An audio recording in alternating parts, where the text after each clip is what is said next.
And hello, welcome to the League of Extraordinary Atheists for Humanism, where we attempt to apply logic and reason to religion and politics.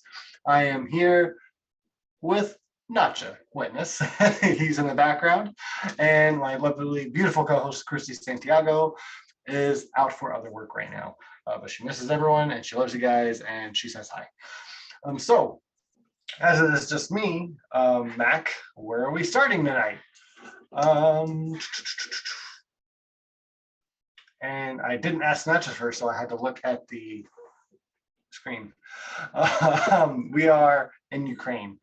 All right. So we are Ukraine. Yes, I mean we're not actually technically Ukraine, but we are with Ukraine. We do stand with Ukraine. I'm trying to figure out that. Yes, the order is perfect. Thank you, Nacha. We do stand with Ukraine, and that's not what I want to focus on tonight, though, is that we stand with them, and I don't want to get to, I want to try to be helpful, is my point. So I do want to say, yes, we are with Ukraine. Russia's in the wrong. That's the first thing. Drink to that, everyone. Hello. And sorry, I don't have Ukrainian wine. I just have what's behind me. So the first thing that I want to do is I want to clear up a few things, and I am blurry as fuck. I'm gonna pretend like that helped because it really didn't. It's terrible. That helped. Hi. And now it has a fingerprint on it. God damn it. And the first thing to kind of correct here is the death count, the casualty for Russia, because this is important. Just trying to clear up news around war during a war is important, and it's really hard because there's an expression of the fog of war. Christy Santiago. I rested and put something in my mouth and said, you know what? I don't have anything prepared, but I can be there and support my brothers. So I am here to support you and just be here for you. Oh, are you my Barry Allen tonight? I am the Barry Allen tonight. Rachel, watch out. I don't know what to say to that. Sharing is caring. Just okay, I didn't mean to interrupt. Hello, everybody. Happy Friday, and carry on. All right, thank you very much. Remind me, I have a cool little announcement thing to share at the end of the show. Damn, my camera hates me tonight. Yeah, you're right, Nacha. We have 5 people watching. I'm sorry, people. Oh yeah, we have Joshua and RB both watching tonight. Thank you both for showing. I just heard from my own peanut gallery that you are super blurry from the other room.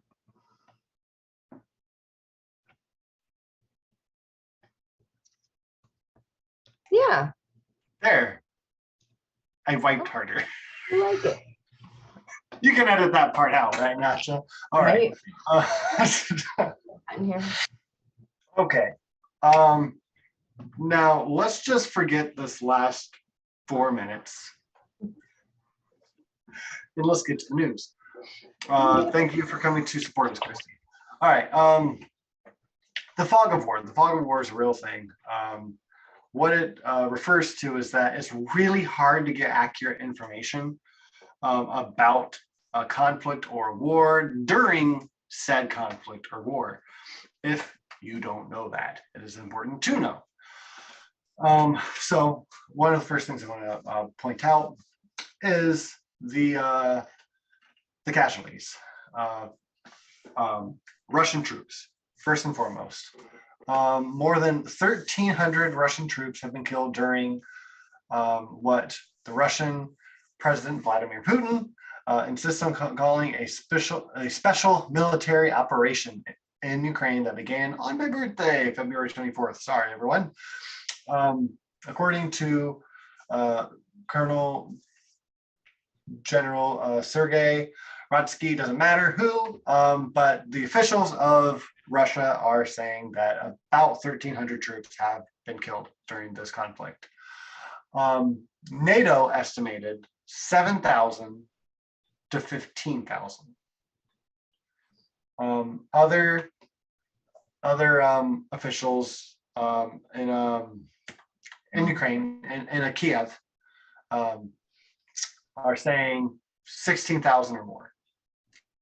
So what you usually want to do at this time is usually take the third party estimate, which is usually has a range on it. You'll notice as this has, the Russian number has been 1,300. The Ukraine number has been 1,600, or I've even heard like 1,800, or I'm sorry, not 1,800, 16,000 or 18,000. Correct myself. And NATO estimates 7,000 to 15,000 casualties. And that's, again, on the Russian side. So the real number is usually that middle number, like between 7,000, 15,000. So that'd be like somewhere between 10 and 13,000 soldiers have died on the Russian side, which is a lot. Just the US troops that we've lost, for all of you Americans watching, in the Afghan war and wars in Iraq, both times, I think, was 7,000. So just on the low end estimate of NATO, they've surpassed that, and that's over, a few decades. Right. Also, this was important to point out, Russian state news deleted a post earlier this week suggesting troop deaths at roughly 10,000. It was like 9,000 and something, with officials claiming the article's publication originated from a cyber attack. So they pulled it real quick after it went up. But it's odd because that's within that range that NATO estimated.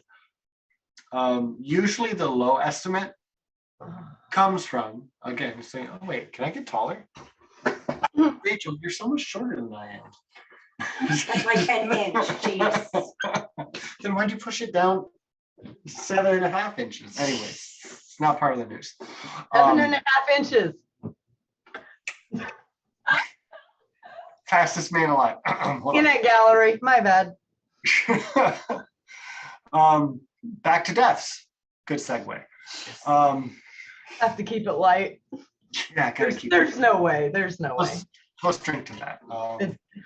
There you go. Yes. Cheers. Okay, back to 7,000 deaths. So usually the low end estimate from these third party estimates like NATO are what you can see, like from pictures, videos, on the ground casualties. Low end estimate is the confirmed casualties. Okay. The high end is what you estimate from that, just kind of doing the math and seeing the damage and the dead around you. All right. So that's the guess, but that's why that real number is always somewhere in the middle of that, right? It's the definite number and proposed worst case scenario estimate. That's important just to understand. Well, And Nacha is pointing out, not always, but often at least, yes. Yes, is- many times, decades later, we find out there were hundreds of thousands more. Yeah, that's true. There are cases where it's worse than the worst case scenario, right? Kind of like climate change, but that's not tonight's story. Because that report came out again, and guess what? It's worse, as always. It is. You know what the biggest impact on global warming is? The military. Yep. And then I think after that, Yeah, it's it does tie together. yeah, no kidding. Let's drink to that. Cheers. Okay. Why I'm pointing all this out at the start is kind of twofold. One is because to lose this many troops, no matter what the Russian government says, it's not likely to be planned like so. All right. They're losing troops staggeringly fast. Okay, really fast. And that's not good for them. I know they have a lot more troops that could throw at Ukraine. They have more military might they could throw at Ukraine, but like I think Vladimir Putin, as crazy as he's being right now, he's also trying to not go to his level of too crazy, right? Yeah. Everyone has their own resolve. Even an erratic person thinks of a line that's too far, right? In the moment. So we got to give him the benefit of the doubt of, being a thinking monkey. So that said, this isn't going as planned. No, it's not. It's not. But that He doesn't couldn't even mean, get food and water and fuel to his convoy. right, weeks ago. That was weeks Right. ago. That was the main. Like that was the basic way in, dude. You should have had that planned out first. Oh, absolutely. But I don't think he could tell them because, as I know it, there are many Russian soldiers that get there and don't even realize that it's not a practice. It's war. They have to kill people, and they're like, wait, but they're not doing anything. So he also has that going on. Not that there aren't Russians that are loving killing people. There are. Yes, there are. And so with that, and this being twofold, is Ukraine, just because they're overestimating deaths, right? This is where that comes in. Russia is underestimating to kind of keep morale high, and that's a good way to do it. Not only for the soldiers, but for the people of Russia. So it looks like they're pulling this off mightier than they are. But then Ukraine is estimating high, it seems. And this always happens in war as well. Like they overestimate and underestimate to keep morale high and low where it needs to be. Officials lie to their people all across every country, especially during conflicts. It's kind of like how we've discussed multiple times, how we don't have any troops here. We have contractors though. There's been no U.S. troop deaths, but there's some contractors, Private right? military. Military, yeah. Private military is what we have there. That's terrifying. Yeah. They don't have to follow the rules of the Geneva Convention or war crimes or. For some reason. But so the issue with this on the Ukraine side is, Russia's kind of a big world power, right? To boost morale too much in this conflict can, sadly, I think, provide kind of a false hope. Not that they can't win to a point, but there's no way out of this where Vladimir Putin gets everything he wants or Ukraine gets everything that they want. And I mean, that's no, I feel like that's no matter what. Like if those two just duke it out until they come to a resolution, or if NATO and or the US gets involved, right? Things don't turn out the way anyone's happy. Like Ukraine's not going to be the same after this, and not just because of the damage that's already been ensued. So what I want, and I'm sure Christy wants as well, is that we want this, like we want to come to peace agreements sooner rather than later. We don't want there to be an over inflation of more fighting, and us arming Ukraine more with heavier artillery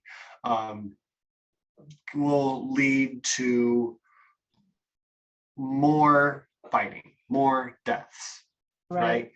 We want Ukraine to be able to protect themselves, right? That's why I'm okay with the javelins and I am anti-war, but the javelins are the only thing that they've been able, that they have no air military really, Ukraine, and so they're just being bombarded from the air. With these javelins, they're able to take these planes out. If it was, there are moms putting their 2 children in the car, putting her big missile in the car, like going to take out planes. Yeah, and they do need help, and we are with Ukraine, and we want them to have help. Now, again, there's this fog of war, and with this fog of war, it will easily paint good guys and bad guys with broad strokes, right? And the bad side, which is Russia, right, is quickly being broad stroked all Russians, right? Yeah, it is. Yes. On the Russian people. Right, and that's not fair because so many of them protested in the streets and were disappeared because of it. And those people don't deserve to be, as Sean Hannity put it, wiped off the face of the earth. That's sick. I mean, would anyone be sad if he just kind of just disappeared? Okay, just checking. Say again. You cut out. I couldn't hear you. I said, would any of us be sad if Sean Hannity just like vanished? Just Sad's not the word I'd pick. No. Not hurt, not kidnapped, just disappeared. No, I'm not for that. I'm obviously tongue in cheek. He says the most idiotic, inflammatory bullshit. Yeah, that's, you're being very kind.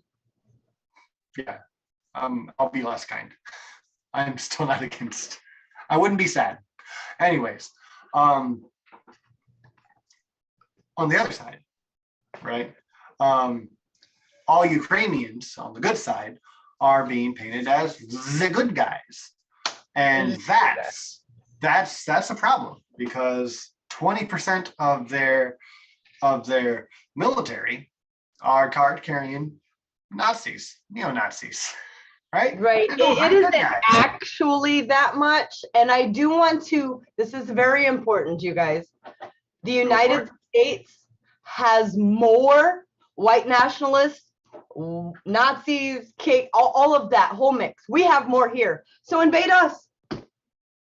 Why wouldn't you invade us? To eliminate our Nazi problem. Like, that's the logic. Yeah.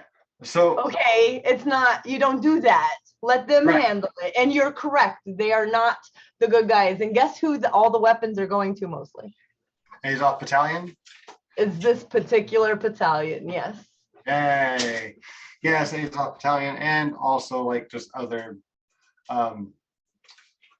and that's not all, it's just a lot of weapons are going to that battalion. And so this is important to talk about. Yes. Because we have certain peoples in Congress, like Ilhan Omar, who a couple of weeks ago said, hey, yeah, let's arm Ukraine, but let's put some stipulations on these weapons. So we're not giving them to the Azov battalion, or let's not give them to neo-Nazis. And they're like, Ilhan Omar, you've done it again. You hate people. You come. Right. Yeah. They just can't handle that she's a good she genuinely wants to do the right thing. And Yes. that she is a refugee who made it all the way to Congress. Yeah, I'm sure that just really gets under their skin, just looking at her with contempt, you know. Yes. But we need more Ilhan Omars of all shapes and sizes and colors, but Yes. and beliefs. Even though I'm an atheist, I think we need everybody represented. Yeah, we need I've understanding. been very proud of her. Very, very proud of her. Yeah, I'm glad she like stood up and said something. I'm just second that no one's listening. The other point of why this is important, this whole fog of war thing, and why we shouldn't just arm Ukrainians with no strings attached. I'm not saying like we need something in return, but we need to make sure that our weapons are being handed to responsible people, Right. not potential militias, terrorists in other senses.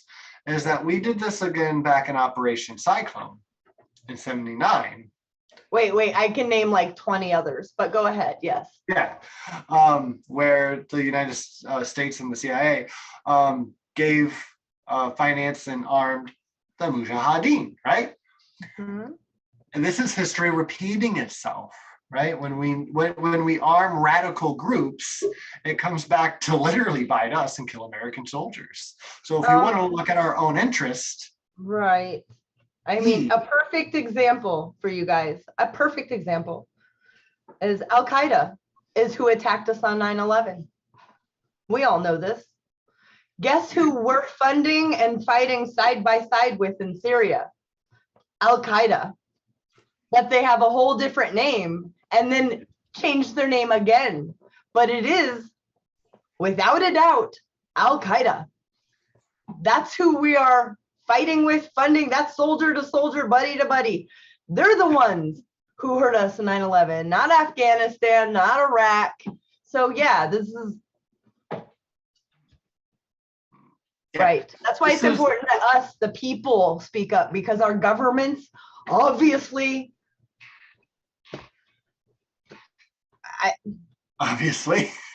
I mean, so World War III is being talked about. We don't need to go far into this, but there's a simple answer to why. Why is it happening?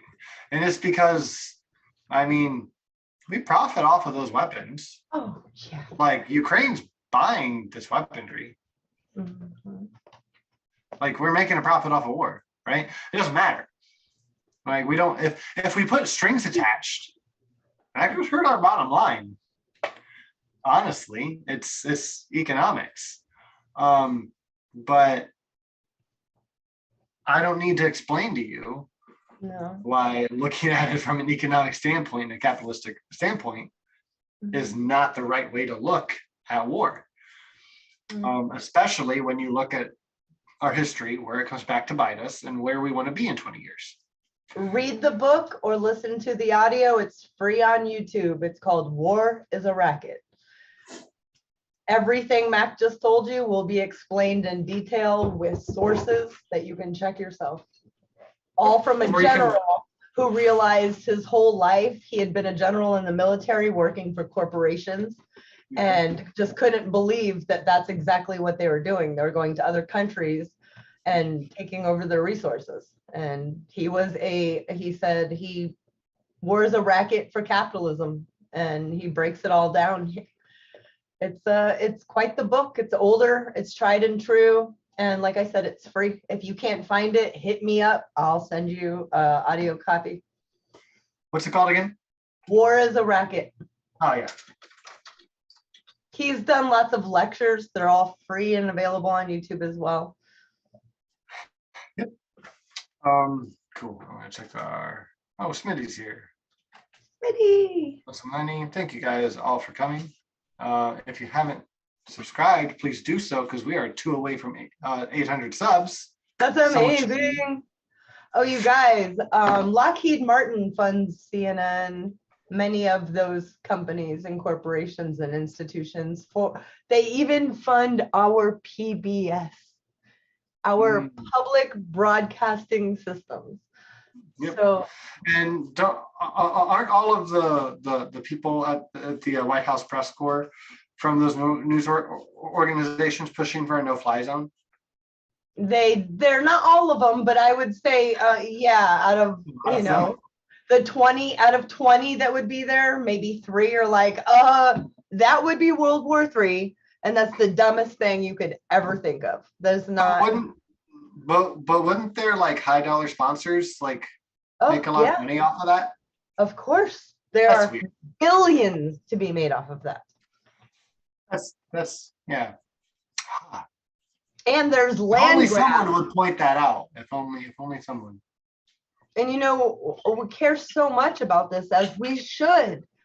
But you know what's even a bigger humanitarian disaster? Yemen. Still.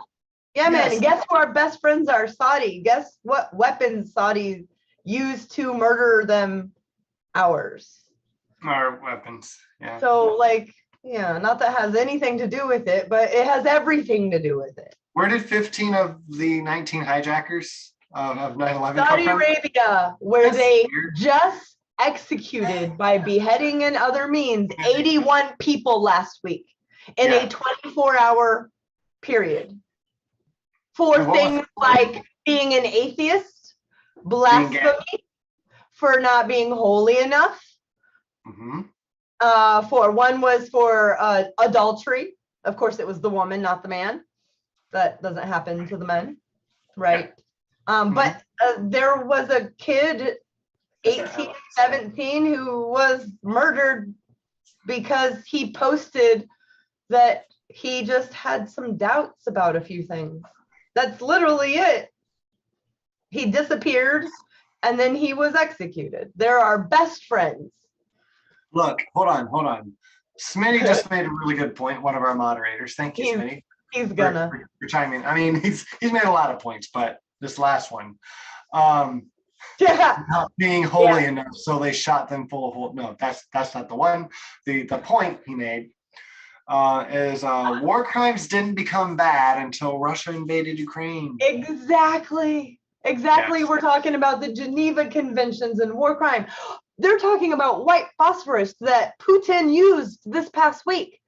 Okay, we've used it. I can name so many times we've used it in the last 30 years. White phosphorus. Look it up.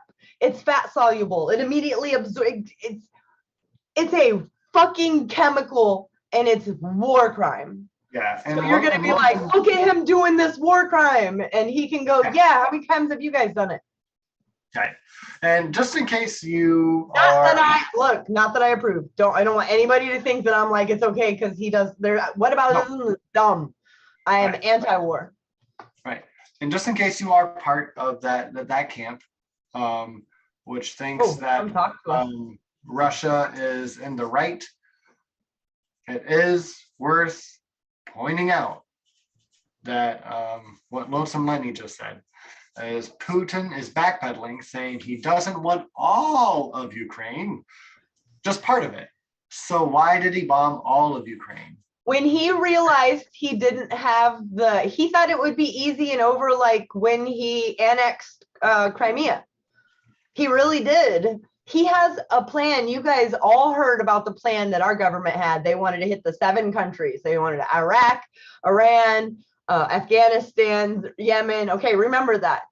Putin has his own. He wants to get back these places that were part of the Imperial Russia. He wants to do this. I'm sure he's thinking about his legacy at the end of days. He's obviously crazy. He, you know, a narcissist. There's many things that would make him think he could do this. When he couldn't, a person like that is so dangerous when they're backed up into a corner. That's when they're going to do like, oh, I can't get this city. Well, then I'll just destroy it. Okay. You don't win, you don't lose either. It's just, honestly, Mac, what's your honest right now? Do you think Ukraine is going to make it through this and be a sovereign country? I think part of it will. I don't know what. I'm hoping at least 95, 99% of it does. Yeah, I hope so too. If not all. I want to get to the next story because I wanted to make this a short. Nope. Kind of This war is ongoing. So there is a final point that I do want to throw out there. Because we live in the kind of world that we do. Is why we have this conflict, right? We have NATO, China, the US, and Russia, all trying to expand. And the least favorite thing about countries is when they expand. I think it is only logical, like the only logical thing to do after you expand your land or populations. What you have to do, and this is going to go into our next story as well, is like you have to neutralize or naturalize like your new population. And you have to take care of them. They're your people. If you're taking over a country, you're slaughtering potentially your own people, right? Which makes you a bad dictator, right? And when you take over a country or a nation or a state like Puerto Rico, Guam, U.S. Virgin Islands, American Samoa, Midway Atoll, Baker Island, so on and so forth, all of these U.S. territories. I see where I was going. When you do that, you need to, we should make this international law. Like, I would like other countries to attack us if we don't do this. Is you need to make them US citizens. You need to make these Ukrainians immediately Russian citizens. They have all the same rights as every other. I mean, even if it fucks up your fucking population or your demographics, that's too bad. You wanted the land, you wanted the people, they're yours now. They deserve your rights. It's called equality. Yeah. If you want the land, you have to take 100%. Care of it and everything and everyone who lives on it. Yes, and we're talking to you, the United States as well, with Guam. They're a colony. I don't care. You can call it a territory all you want. You're just putting a bow on colony. They can't vote, but they can join our military and die for our nation. Explain that to me. It's very much not right. But this is something that I don't want this. If you take anything away from tonight, please take this. When you talk about this to your uncle at Thanksgiving or your mom, talk about this. Like, this is why Vladimir Putin says, well, they did it, so I can do it. And he doesn't have to treat his new people, if he gains them, with any kind of dignity or equality, or Benjamin Netanyahu, which again we're getting to. Excuse me, is because we don't fucking do it. You don't, and we won't, and we need people to force us, right? When we thought the gas attacks in Syria and Assad. When we thought he was bombing his own people, what the fuck did we do? Well, we did our due diligence, and then we found that the people that we were being told were being chemically attacked by Assad, were being handled by regular people without gloves or hazmat suits or goggles. They were hosing them off, and I'm like, That's not how yeah, I'm not like a nuclear physicist, but that doesn't make sense. No. So you're right, false flag, but what did we do in response? This nation, we immediately wanted to, stop him. Well, the neocons wanted to start, we should send troops on the ground. Yeah. So if Vladimir Putin is attacking his own people, or we're attacking our own people, and say in Guam or Puerto Rico, we're just letting them down after a hurricane, right? Yeah. Bush. Then someone should say, fuck, do we need to put boots on the ground to make sure they're taking care of their own citizens? Right. You need to flip the argument. I'm saying, if your reason for invading Ukraine is because they have this massive Nazi problem, if you look at the numbers per capita, the United States has more. So why aren't you going, hey guys, we need to go rid them, they're suffering? Like, because that doesn't make sense. That's not the reason. No. So again, this is what I want everyone to take away from tonight is, yes, we stand with Ukraine. What's happening is awful. And the Russian people. And the Russian people, absolutely. 100%. And when Vladimir Putin says U.S. does it, that means I can do it. Well, I mean, no, that doesn't mean you can do that. But also, yes, the U.S. is doing that. Yes. So it's this is where I agree with Jordan Peterson on a state scale. Go figure. Right? You guys, everybody make that into a meme, because you'll never hear that again. Yeah, it's not often. You say clean your own room, right? Every country who wants to get involved, clean your own fucking room, right? Say, okay, look, we were wrong here, and here, and we're going to try to fix that so he can't point at us anymore. And we're going to fix this too. But you got to get the fingers not pointing at you anymore. And to do that, you need to stop fucking deserving it. We just got something from our Lord and Savior. Yes, please. Such a witness. In negotiations, the Kremlin, still at least from what he's heard, mentioned that there's been nothing about denazifying Ukraine within negotiations. The negotiations. 'Tis a big hint that he hasn't mentioned it. So, that's why I'm saying it's really hard. I can't tell you I know what's going on. It's going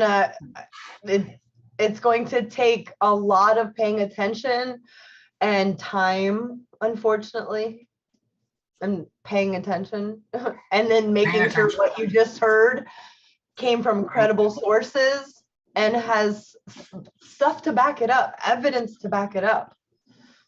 I have seen videos of Russian soldiers who, have given up and been like, whoa, and they've been treated better. And this could be total propaganda. I can't tell you that it isn't. That's why it's so important for us to not say this is my opinion of what I saw. I saw Russian soldiers saying that they had, given themselves up, that they didn't want to kill any Ukrainians. That's not what they thought they were coming over for.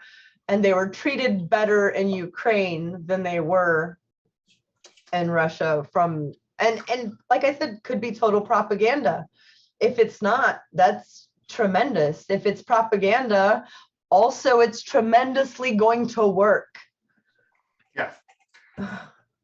I'm so scared of covering this story, because at this point we have tidbits that are most likely factual and numbers that are fluctuating, and I don't know what Putin's intent is. I can just go by the facts that we actually know, that he wants his legacy to be this Imperial Russia again. And I do want to add, has nothing to do with this. If I hear another stupid American say the communist Russians or the communist Russia is communist, or the commies, or anything about Russian being communist, smack yourself. They haven't been communist since communism fell. They are not. They are capitalist. Like, do your homework. Right. There, a lot of them are, really amazing people, especially the younger generations. The younger generations are out protesting and getting disappeared, but they're doing it smart. They're getting VPNs and using their browser because Facebook is gone, Twitter is gone, and Instagram is gone. They have no access to any news but what Russia tells them right now. But these young kids are like, well, we got VPNs in our browser. So they're getting the information and sharing it with others on thumb drives and on ways that they can't, but if they get found, that is the very bad. The sentence would be the same as deserting. You're a traitor. It's death. Yeah. Yes. I hope they wouldn't get killed, but we can only hope. You're not allowed to say it's a war in Russia. I hope you guys know that. It's illegal. It's a military special operation. Special operation. There you go. It's special. All right. Yeah. So please don't take away from this that we are jumping all over the place with excuses or anything, and trying to like play hide the ball with what's really going on, and how that we don't support Ukraine. It's like, no, I am in the business of, I want to bring solutions to the table.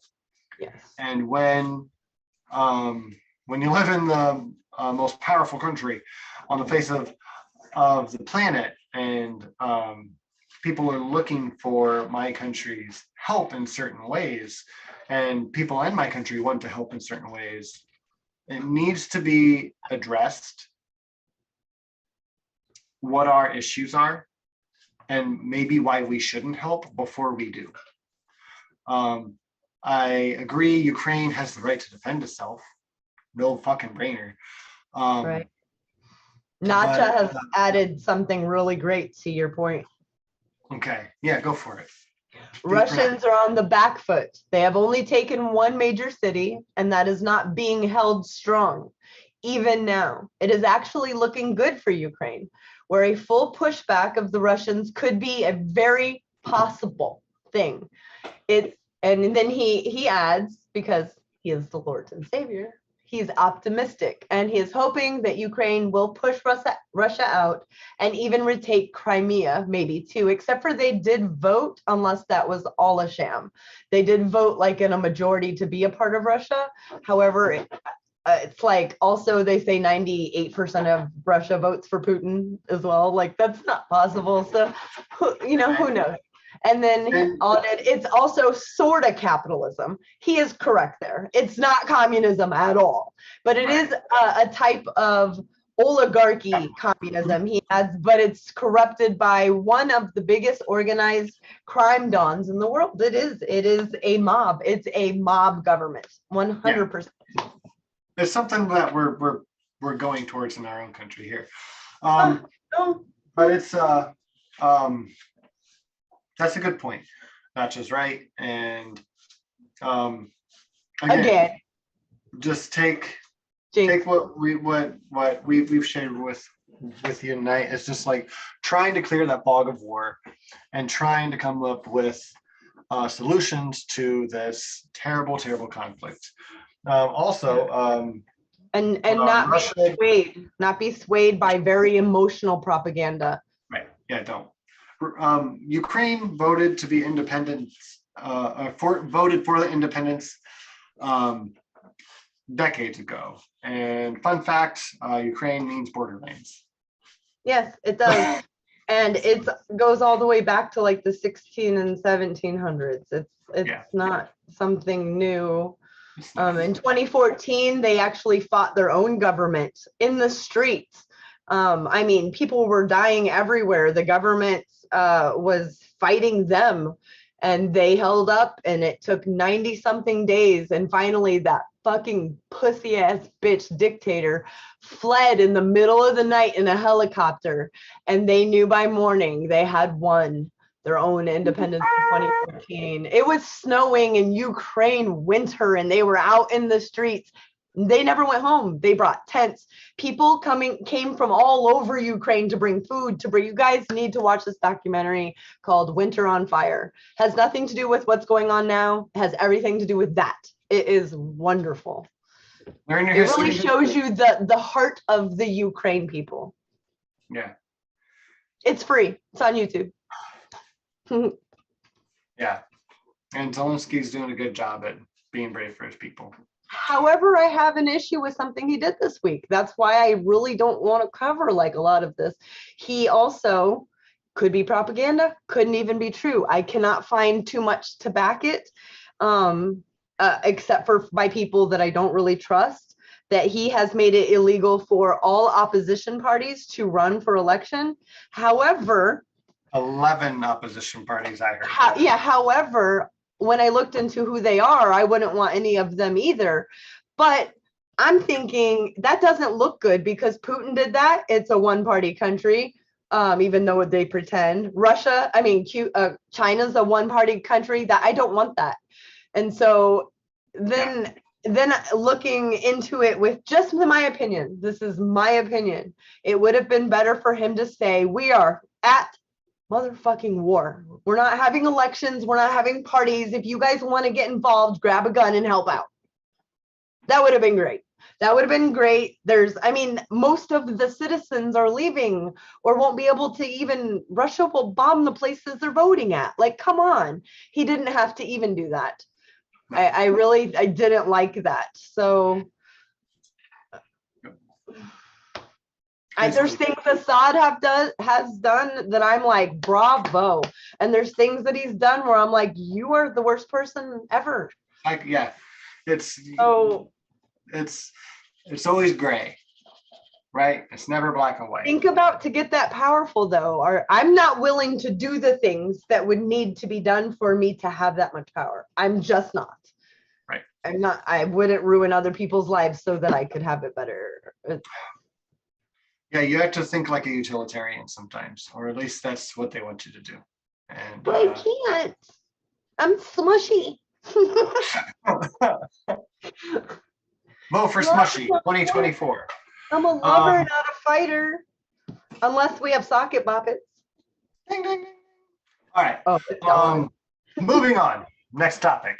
We must, because we have, because we must. We must because we must. That's We not a must lot. increase our busts.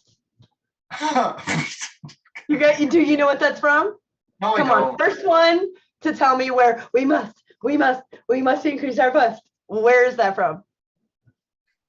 Let's see it down in the comments below. All right. It is a musical. And it starts with a G.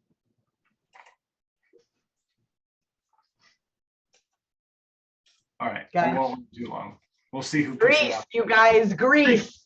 Oh, nice. There you go. Thanks for giving it. The only one that likes musicals here. All right. Here it is. You guys ready? Yes, Titan. You ready? This is for you. We're ready. Mwah. Okay. Hope that's letters to the editor. I'm going to do that next. Okay. This is from Reuters. I heard this on Kyle Kalinske, and then I listened to more. Israel's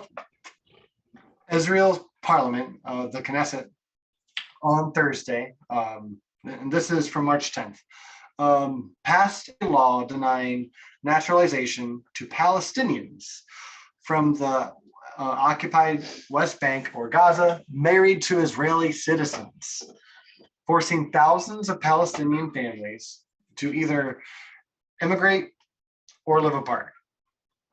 The so-called citizenship law passed just before the Knesset disbanded for holiday recess by a 45 to 15 majority vote that crossed coalition opposition lines. Important to note before I go on, the Knesset has a total of about 120 people, so only half of them voted. That wasn't reported on here, which makes it a little more, adds more malice. Anyways, moving on. This replaced a similar temporary order that first passed during the height of a Palestinian uprising in 2003, and was renewed annually until it expired last July, when the Knesset failed to secure a simple majority needed to extend it. Proponents say that the law helps ensure Israeli security and maintains its Jewish character.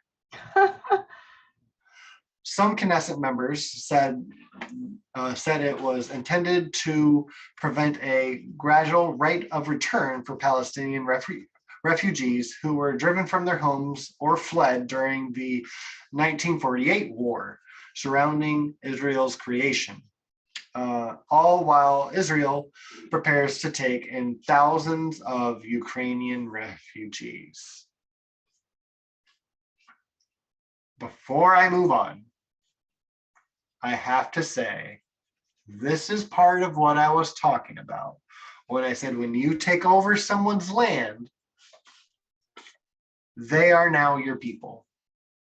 You have to give them equality because citizens need to be taken care of. Even if it fucks with your demographics or they hate you for it. You took their land. You took their rights, right? They're your responsibility if you take their land. That's all there is to it. I see your lips moving, Christy, and I'm not sure if you're talking to me because you're muted. So if you're not, you're all good. All right, so moving on. The state of Israel is Jewish, and so it will remain, said Simcha Rothman of the far-right religious Zionism Party, a member of the opposition who brought the law forward with Interior Minister Ayelet Sheked or Shaked. It looks like Shaked. We're going to say Ayelet Shaked because it's funnier that way. Today, God willing, Israel's defensive shield will be significantly strengthened, he told the Knesset hours before the vote. So let me reiterate what's going on here. This Zionist party and the members therein are saying, look, if Israeli people marry Palestinians, it's going to destroy God's people. Every Palestinian spouse is a threat to security. In no uncertain terms, not hyperbolic, that is what this law is for. That is explicitly what it's for. It's disgusting. Moving on. However, critics say that the law discriminates against Israel's 21% Arab minority. No shit. Who are Palestinian by heritage and Israeli by citizenship, by barring them from existing citizenship and permanent residency rights to Palestinian spouses. This included getting the COVID-19 vaccination. If you're a Palestinian spouse, Israel's like, fuck no, you're not a citizen. You don't have access to the vaccine, let alone voting or a driver's license. You couldn't have a driver's license, even though you're married to a citizen.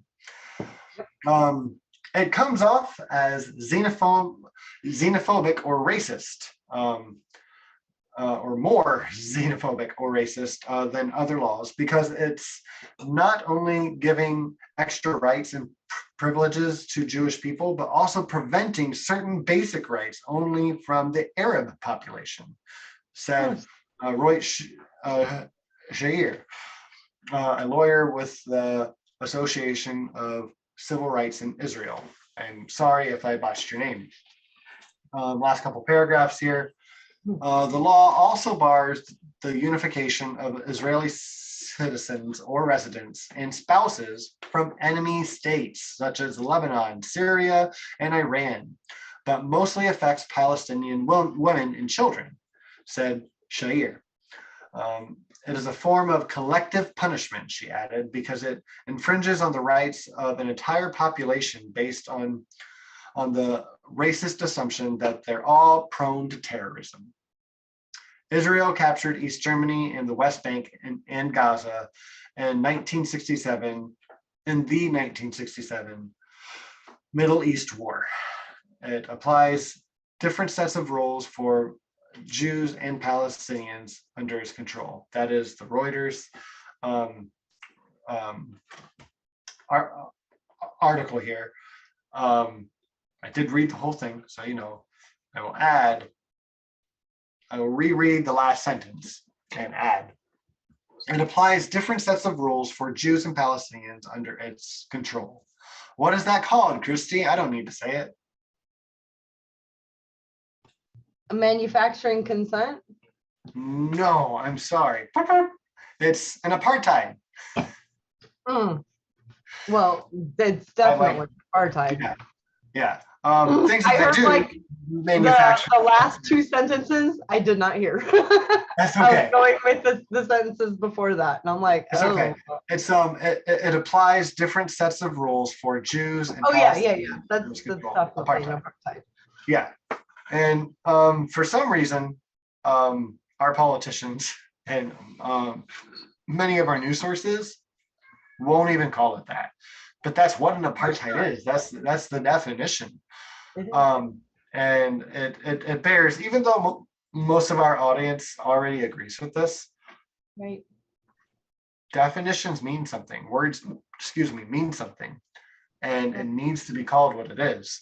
And if Russia takes over any portion of Ukraine and treats the Ukrainian people differently, that is an apartheid.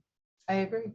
Right? If we treat people in the American Samoa when you occupy differently and treat them differently, yeah, it's an apartheid.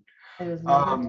And it's a heavy word, but if it fits the definition, it fits the definition, and it doesn't have to be the only. It's happening in Morocco as well. Yeah. It's awful. You guys I should definitely cover Morocco one of these days. I've been paying attention for the last few years. It is the last colony, real colony, like occupied, and these people can do what they want. And it's really, really bad. It's really bad. We should cover that. But an apartheid it's not just that we won't acknowledge the apartheid. You guys really should look into who funds the news channels you watch. Because I have to tell you, if you're worried about the whole Russiagate thing and them interfering with our elections, sure, I'm sure they did. You know who does, without a doubt, every single election, even independent ones? Israel.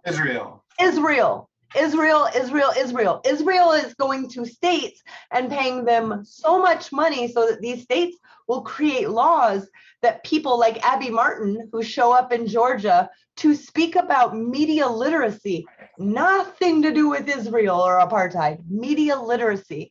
She had to sign a document saying that she would not be a member of BDS, that she would denounce it, or she couldn't speak at this. She sued the state of Georgia and won, because under free speech, another foreign country cannot do that. But yet Georgia still has that law. Right. And in case, and I'm not going to rehash this later if I don't need to. So I'm going to go on the defense right away. Right. Rachel. Gonna ask Christy. Actually, you know what? I will ask Rachel. Hey, Rachel, is Israel a people? No. What is it? Country. It's a country. That was created by a whole bunch of people that were like, we have to make the Bible come true, because if Israel doesn't become a state again, then the Bible's not real. Right. So they And took it from others you just and can't come made back it Israel. until it's reinstated. Right. But my point is, it's not racist to Huh. say that Israel is doing this, because Right. It's a country. I mean, to say the Jews would be very racist, right? Right. Are And there it's Jewish not the people doing it? people, Yes, it's the, but it's it's not Israeli the Jews. government. It's not Yes, the the- Israeli right, government and their right, supporters. And they right. have This- many supporters here by making this whole new thing, this phenomenon we've heard in the last decade, Judeo-Christian values. Mhm. They're mushed together on purpose. They are, because partnership, and well, and you don't snitch on your partners, but it's important to point this out, because when you attack Israel for certain human rights violations, one of the first things you get is that's racist. And Or states anti-Semitic, are or you racist. don't like Jews. Yes. Right. Are you kidding me? That No. is the And we're most fighting, ignorant thing you could say. right? Yeah. We don't have an issue with Jewish people, right? There are many Jewish people in the US who hate what the state of Israel is doing to the Palestinian people. There's many in And Israel those Jewish that people, hate. Yes. yeah. Any Jewish person who hates what the state of Israel does to the Palestinian people is in the right. There's It's that. also compulsory. It's mandatory to be a part of the military. It So is. I want you to think about this, you guys. The United States of America, less than 1% of our population in whole, including Guam and our territories, our colonies, including all of them, less than 1% of that population joins our military. Sometimes at 1%, sometimes a little over, but 1% or lower is where we're at. Israel, it's mandatory. That creates that patriotism that is not so healthy. It's not. And it's, On purpose. This is on purpose. And people who conscientious objectors, there are many. Look them up on YouTube. They have brilliant speeches to give. And it's current, it's contemporary, it's beautiful. And then you can also support them and let them know that you're on their side. Yep. So Be humanist, you know? yeah. Shouldn't be so hard. Don't be a maniac. That's all. So this law passed in Israel, and the lawyer that I had mentioned, I believe is the same one who's going to help try to appeal this, because it's outrageous. Oh, letters to the editor. This is from the LA Times. I couldn't read their article, but it's about this topic. Letters to the editor, to the LA Times, from Doris Nelson in Los Angeles. She said, Jews who have struggled against discrimination in places are now in Israel discriminating against Arabs who have long lived in Palestine by banning citizenship or even residency of Palestinian spouses of Israeli citizens because of, in quotes, security. The security this achieves is to reduce the number of children born to Palestinian parents who are not Jews. Apparently, a Jewish state can only be secure if the great majority of inhabitants are Jews. That makes me want to throw up. It's an ethno state that That's they want. supremacy at its finest. Yes, and that's why they say it's racist to point out their crimes, because they want a Jewish state. So then every time you do, Okay, point how's out it sound if I say I want a that- white nation for just white people only? Thank Right? you. I didn't. That's exactly what that sounds like, you I crazy didn't want to say people. it. Yeah. No, I'll Um, say it. We need to, the yeah. logic needs to be put out there, Yes. you know? It does, and I mean, I think it's too apparent. But to finish Doris's, You didn't walk 40 miles in the desert, bitch. Sorry. to finish Doris's statement, how does this discrimination in a so-called democratic state differ from discrimination Ooh. based on religion, race, or ethnicity? That was Doris. Next one here, because I have three. Okay. There's Len, good. Len Bennett from Deerfield Beach, Florida. Okay. Israeli Arabs may have restrictions for bringing non-Israeli spouses into Israel. However, they are free to live anywhere else. There is a huge Arab and Islamic world out there. Every family should be able to find somewhere they can be together. Were Israel to accept every Arab who marries an Israeli citizen to live in Israel, no doubt many new marriages will be announced. Israel could become a non-Jewish majority country within years. This is not Israel's interest. That is disgusting. Because they support the ethno-state, right? Because the Bible says it has to be so. That's the way they get away with it as American, as the Christian nation. They need this to happen too. Americans flock there to see the hill that Jesus is going to come down on every single day of the year. Right, and not every Jew believes like that. Not every Christian believes. Of course, not every white person. Many secular, culturally Jewish people. I know more of them than I know Hasidic. I don't know any Hasidic Jews. So right, but the people who do believe like that, that is 95% of the time part of their justification. And the ones in power. Right, and it's racist, and not just racist. It's dehumanizing. It's supremacist To the opposite side. Of course.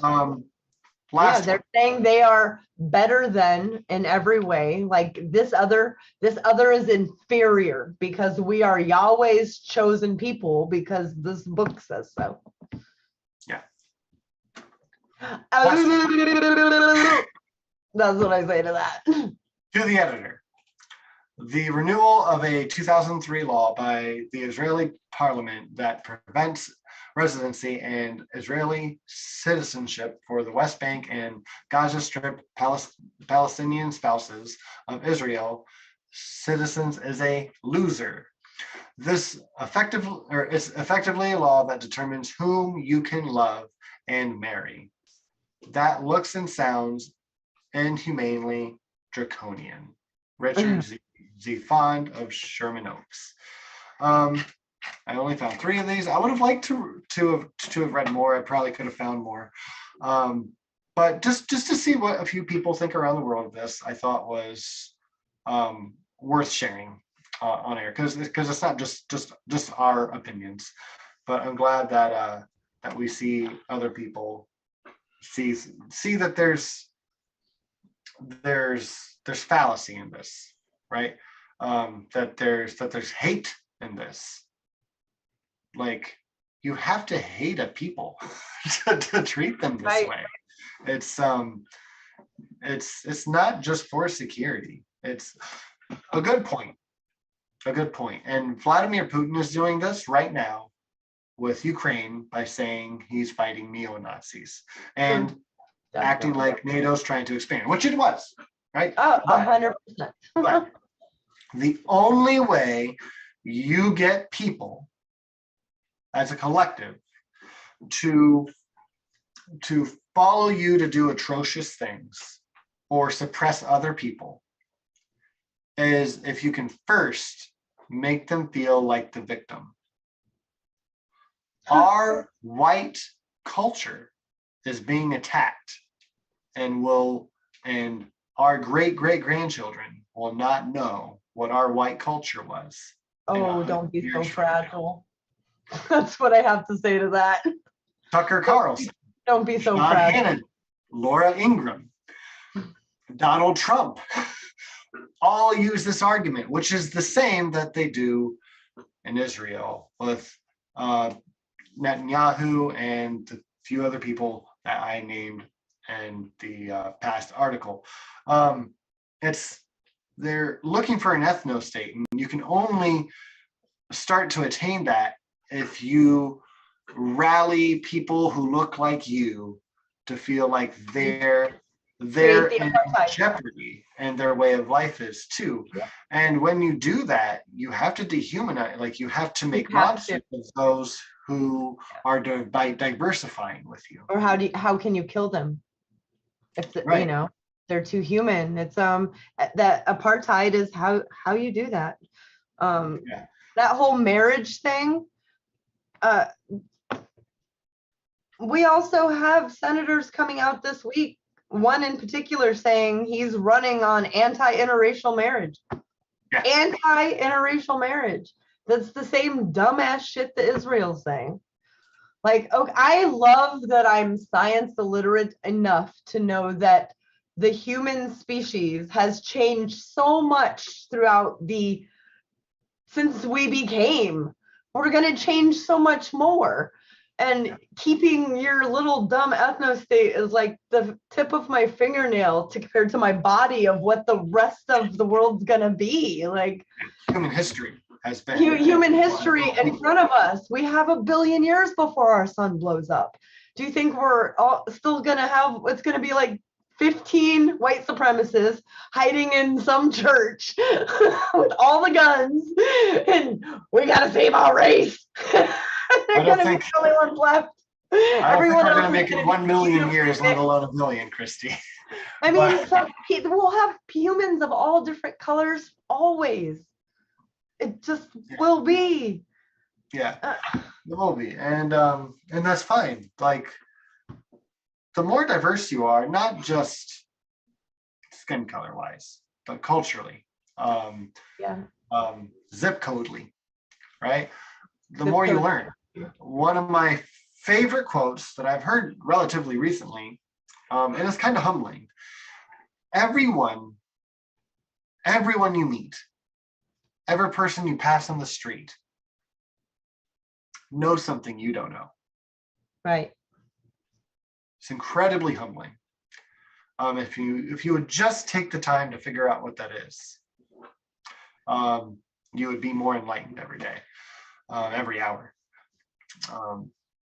Every hour you get to interact, anyways. I really think it is a beautiful quote, but you don't learn anything if you don't diversify, if you don't change your mind on a view, or talk to people who are different. Yeah. Yeah. You only talk to people who are only like you. What a sad, sad existence. Yeah. It really is. Confirmation bias. It's poison. People, we love you. Thank you for joining on our show. Nacho, I apologize for telling you this is going to be 30 minutes.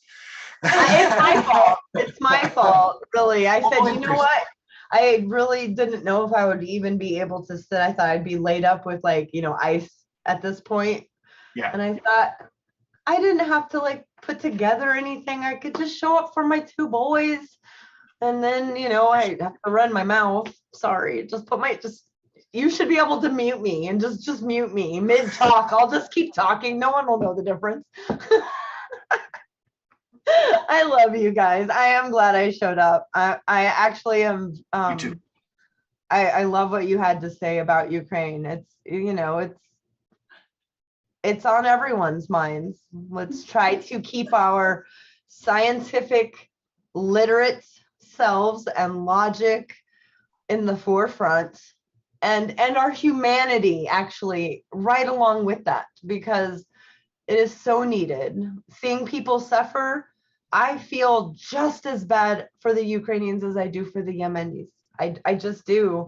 And the people in Morocco and the people in the Congo who are suffering and the famines that are going on. And, you know, over 1.5 million people die from starvation every year on this planet. That's unacceptable. So just knowing those little things keep the humanity in all of this. And I'm glad you guys were here. There'll be so much more. It's weird because I'm a history buff, so I'm always going back to learn more about these wars and how they started and what's going on. And this is different for me, you know, really. It's so confusing. Now I know how people felt. I was just a kid when we did Panama.